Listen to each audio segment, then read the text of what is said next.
So I guess I'm the recording person. I've known Ian for a long time. We used to, me and my friends used to run this venue in our basement called Cafe Ballistico. And Ian would play there with this guy, Scottish Macmillan.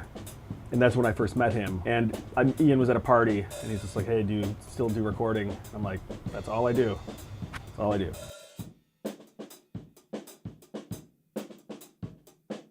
He started by just doing this piano vocal stuff, which I thought was a little too musical theater. And he agreed. And so then we kind of started to figure out how to make him sound more like what he likes. So now I'm trying to push him to do something yet different again. Well, the fun thing about of Ian's process in particular, is that when he comes in, he's the only person who knows what's going on. Oh, I screwed up because there's a typo. I'm reading my typo. So he comes in and he'll have the piano part pretty much done.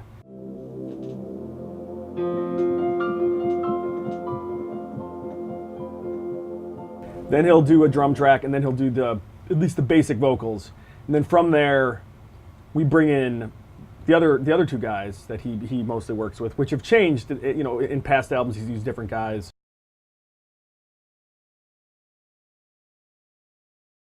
When I write at home and record at home, I have a little mixer at home that I basically put my piano and drums and vocals on.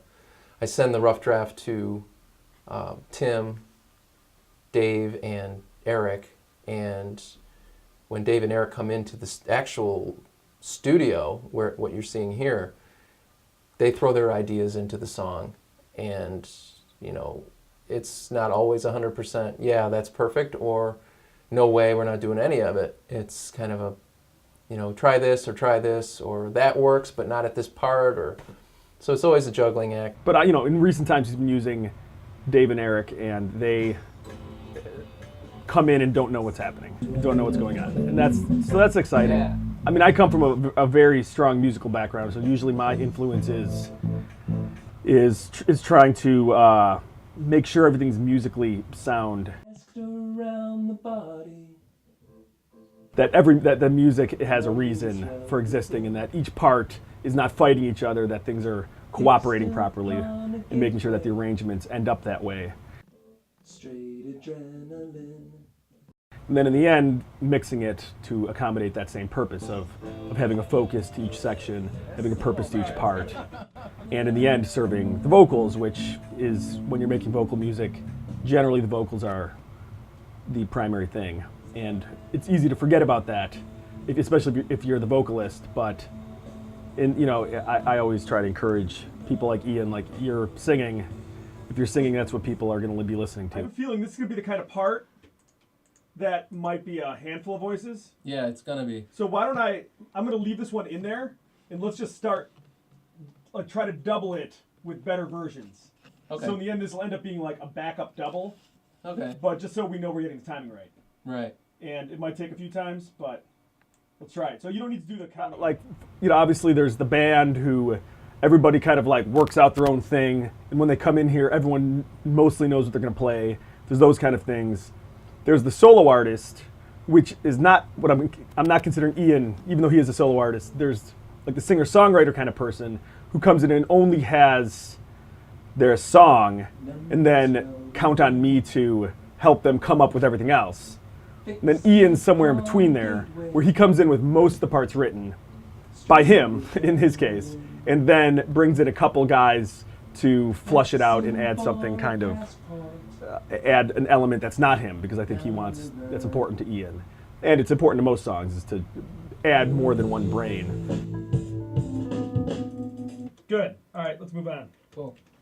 Ian's process goes really smoothly, and actually we cranked to the fact that we can crank out a song in more or less like 5 sessions or so, like 5 medium sessions.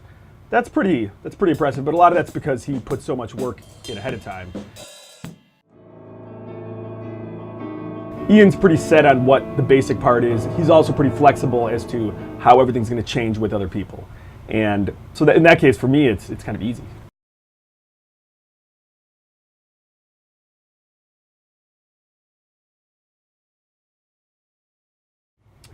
If anything, it's just gone particularly smoothly for how complex of a song it kind of is, where it's not, I mean, I don't know, you know, to the music minded, the songs in 5/4, it's kind of got there's weird rhythms and it's not the most straightforward song.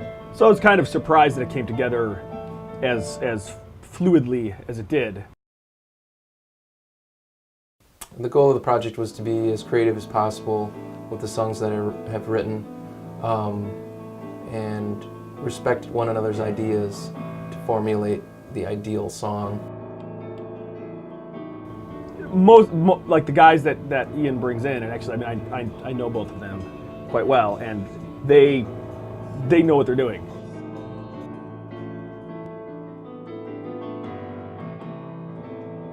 They contribute to the fluidity in a way which I'm just no longer surprised at.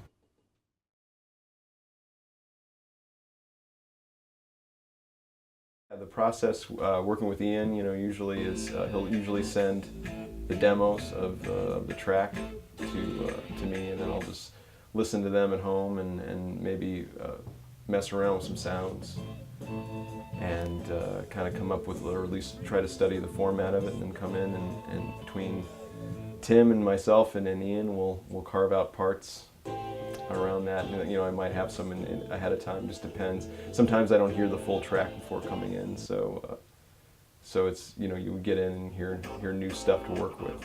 Usually end up working it all out in the studio.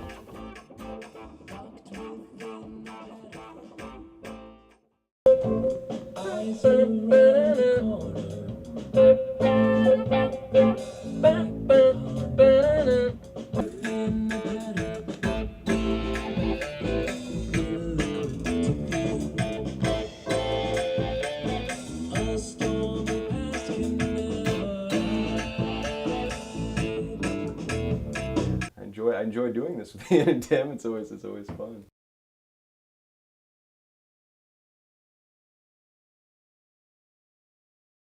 I've been playing with Ian for, you know, probably 10 years now, off and on, and we started recording like maybe 3 or 4 years back, and this is probably the third recording, and each time it's kind of like, it's different each time. We sometimes come in and piece pieces together. This one's like been one piece at a time, kind of going through each little bass line and putting it together. Sometimes we've had like one whole section that's one full take. Other times it's just been real kind of piecemeal, putting everything together. But it's a lot of fun. I mean, I get a lot, you know, a chance to actually play whatever I feel like playing, and then they put in, you know, Tim's great with giving input on, you know, harmonic qualities that we're going to add to the song, and I get to play, you know, things that are different than Brown Eyed Girl and that kind of stuff that I'm used to doing on the weekend. I get to come here and kind of be crazy for a little while and try different basses, you know, if it's the fretless bass or if it's the 7-string bass I played on the first recording. That was kind of fun. But yeah, it's been a lot of fun. Yeah, you know what? He sent me the file, you know, a real rough file, and then I'll listen to it. And sometimes I'll try to get like an idea on a certain section that I want to play. This particular song, I listened to it, but I didn't try playing along with it at all. Because sometimes, you know, if I don't have something that really comes to me right away, I like to just kind of go in and, you know, piece it together and see what happens. But yeah, this particular recording was a little bit different. I had less ideas coming in than I probably usually would. I just got it like last week, so I've listened to it pretty much and then just tried to come up with some ideas. But yeah, it's a little unique in that sense. Keep that going there. Yeah. An ostinato. Yeah. Was your drummer always supposed to know those words? Yeah, man. Because you kind of so far so good. I mean, we're really piecing it together, but it's a lot of fun to get together with both of them and get creative and then let them give me feedback so they can like kind of keep the reins on. I don't play too much, or they let me play way too much and then they cut half of it out, and that's okay too. But I like to see what Tim comes up with because he's really great at just finding the parts and making me sound good. I don't really like Ian. He's kind of a, no, I like Ian. He's great.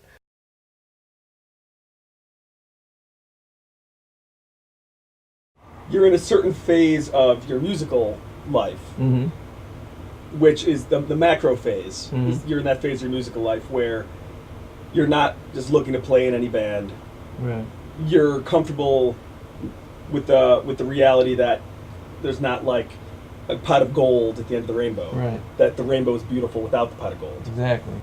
I feel we've just gotten over doing 2 albums, Mhm. which from historically with other people I've recorded, that's kind of like, a lot of times that's all there is Mm-hmm. to people. Something goes wrong. So how are you going to get over that hump? What are you doing differently this time around? Because we're only the second song of this kind of third big project. Right. So what are you doing personally? I don't mean like your workout routine, but how are you looking at music to make sure that you don't just do the same stuff from the first 2 albums? Because more or less the personnel is the same, the recording studio is the same. Writing songs from rhythm is something I've never done, or I've done a couple. Actually, this tune, Five Below Nothing, was written from a drum beat, and the piano was just taped on the front. But that's an approach. Having Dave do a guitar part and just singing with that, with keyboards like not even in it, or you mentioned an a cappella song. That would be very cool. And listening to different bands and listening to different sounds, and shit's changing so much, it's unbelievable. New bands and stuff, and technology. So all that can be incorporated into something different. But already there's been change, I've noticed. Songs are starting to become more compact, but with a lot more in them than these super long songs that still had a lot in them, but just was spread out over more of a distance. Do you see it evolving?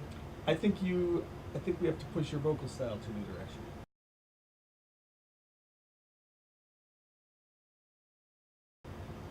Cool. So I think that we did that when you first came to me. You Yeah. were singing like you were on Broadway. And I was like, this is not what you're trying to make. And then we came up with your current vocal style. But now I wonder if you're getting tired of that. If you write a song with piano or write a song with drums, it's going to be predominant because it's writing the song. You know what I mean?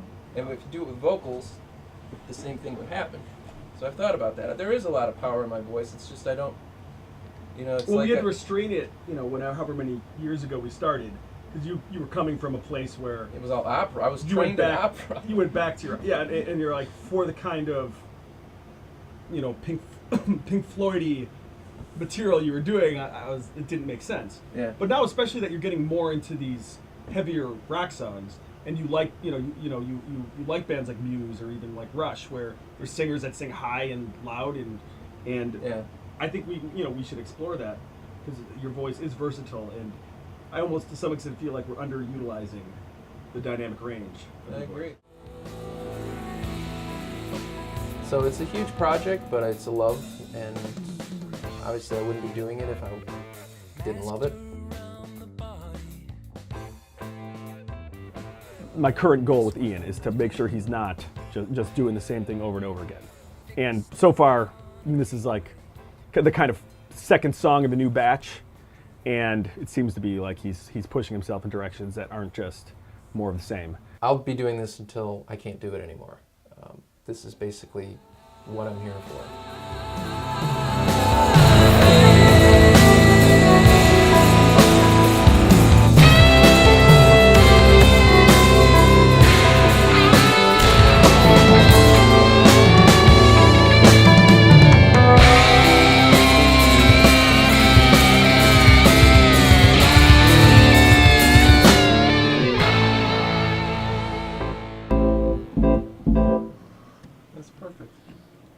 you needed.